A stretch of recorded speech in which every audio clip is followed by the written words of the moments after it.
Hello ladies and gentlemen, and welcome back to yet another episode of the GC Informer. Guess what? They finally like Max enough to not throw him on the weekends. Here I am on a Friday, which I guess some people consider a weekend, so never mind. Anyways, we have a lot of interesting news to get into, so let's get right into it. First things first is that Gamescom was this weekend, and with it we got a whole bunch of updates, even more than the news that Vox detailed the other day. One of the biggest stories to come out of Gamescom was a change that Mercy is getting in the game Overwatch. Basically, her ult that revives every single dead person is no longer a thing. It's being turned into a skill, and instead of reviving everyone, it only revives one person and it has a 30-second cooldown. Her new ultimate is now an ability that lets her fly, like actually fly like Pharah. She can fly around the map, and all of her abilities are enhanced. Her healing, her gun, everything. It's way better. This is honestly pretty crazy news. I'm pretty sure this is the first Overwatch character to get a change in their ultimate skill. Like this is a huge change, guys. It's going to drastically affect the way people play this game, and Mercy players are going to be able to be a lot more aggressive this time around instead of hanging back and waiting for heals or for their ultimate to charge. Pretty cool stuff. And definitely one of the weirdest stories to come out of Gamescom, Final Fantasy 15 and Assassin's Creed Origins are getting crossover DLC. Now, this isn't completely out of nowhere, as the two development teams, both Final Fantasies and Assassin's Creed Origins, met up a few years ago at the Tokyo Game Show to appreciate each other's games, and I guess something came out of that. Anyways, this DLC is going to be free. It's coming out August 31st.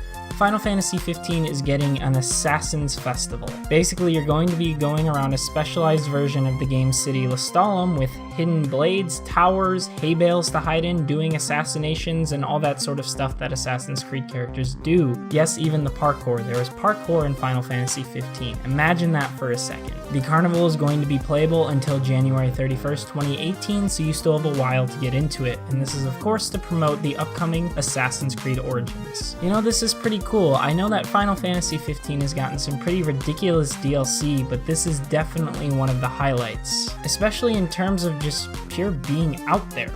Regardless, it's free, so I can't wait to check it out. Even if it does suck, it's nothing out of my pocket. DONTNOD Entertainment, the guys who make Life is Strange, is working on a new IP with publisher Bandai Namco. We know very little about it, aside from that the name is going to be coming next year, and that the game takes place in a fictional US city and is going to involve a fair dose of investigation, whatever that means. I'm interested in this because it's probably not going to be another adventure game. As we know, while DONTNOD is working on Life is Strange 2, they are also working on that third-person action game, Vampire. Maybe they'll prove to be a studio that can make all sorts of different games. We'll have to see. Now, I haven't experienced this myself, but apparently a lot of Xbox One users are getting issues launching games. While it's not entirely clear what's going on, it seems to be that this is a server issue not allowing people to play anything. It's kind of scary because this brings back memories of when the Xbox One was first revealed and that they were going to have that 24-hour check-in if you wanted to keep playing games. This sounds pretty similar to that, except there's no way around it. Hopefully whatever this issue is gets resolved soon. And last but not least for today's news, the sequel to the wonderful racing game The Crew has a release date. The game is going to be coming out next year on March 16th for PS4, PS4 Pro, Xbox One, Xbox One X, and PC. The game is of course going to have the standard version for $60, a deluxe edition for $70, and a gold edition for $100. You know, games just can't come out today without all these special editions, you know, where you're paying the price of 2 games just for extra DLC for 1 game. It's kind of bullshit, isn't it? But welcome to the AAA industry. Vote with your wallet, folks. Vote with your wallet.